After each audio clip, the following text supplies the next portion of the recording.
کتنے کام ہیں؟ 3 کام ہیں کرنے کے۔ اگر آپ رزق کے اندر وسعت کشادگی چاہتے ہیں اور ہر قسم کے شر سے اپنے آپ کو بچانا چاہتے ہیں اور محفوظ اور مامون کرنا چاہتے ہیں، سب سے پہلے آپ نے اپنے عقیدے کی درستگی کرنی ہے اور دل اور دماغ کے اندر یہ عقیدہ، یہ نظریہ بٹھانا ہے کہ میرا خالق صرف اور صرف اللہ ہے، میرا رازق صرف اور صرف اللہ ہے۔ اللہ نے مجھے پیدا کیا، وہی میرا رازق ہے، وہی مجھے روزی دیتا ہے۔ کوئی ادارہ، کوئی کمپنی، کوئی سیٹھ میری روزی کا مالک نہیں۔ یہ کوئی مشکل کام ہے؟ بہت آسان کام۔ عقیدہ اپنا پختہ کرنا، اللہ کی ذات پر کامل یقین، یہ ایک کام ہے چھوٹا سا۔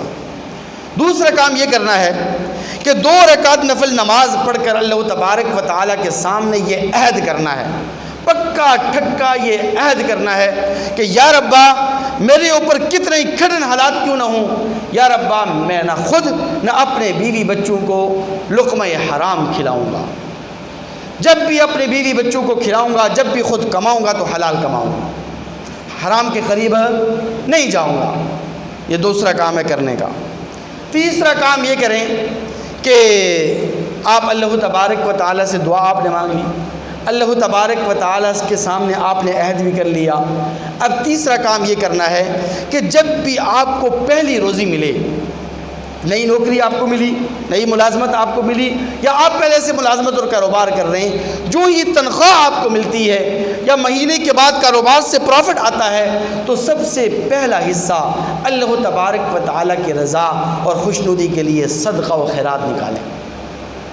جتنا بھی اس پہ حیثیت ہے، حسب توفیق ہے، اس پہ کوئی قید نہیں ہے 10 روپے آپ کے پاس، 20 ہیں، 50 ہیں، 100 ہیں، 500 ہیں، 1000 ہیں، کوئی قدر اور پابندی نہیں ہے، جتنی آپ کے اس پہ توفیق، آپ کو اللہ تعالیٰ توفیق عطا فرمائے۔ تو اللہ تبارک و تعالیٰ کا حصہ سب سے پہلے نکالیں، اللہ کی رضا اور خوشنودی کے لیے صدقہ و خیرات کریں، پھر آپ دیکھیں کہ آپ کے گھر کے اندر رزق کے دروازے کیسے کھلتے ہیں اور رزق کے اندر وسعت اور کشادگی کیسے پیدا ہوتی ہے۔ اللہ تعالیٰ ہمیں عمل کرنے کی توفیق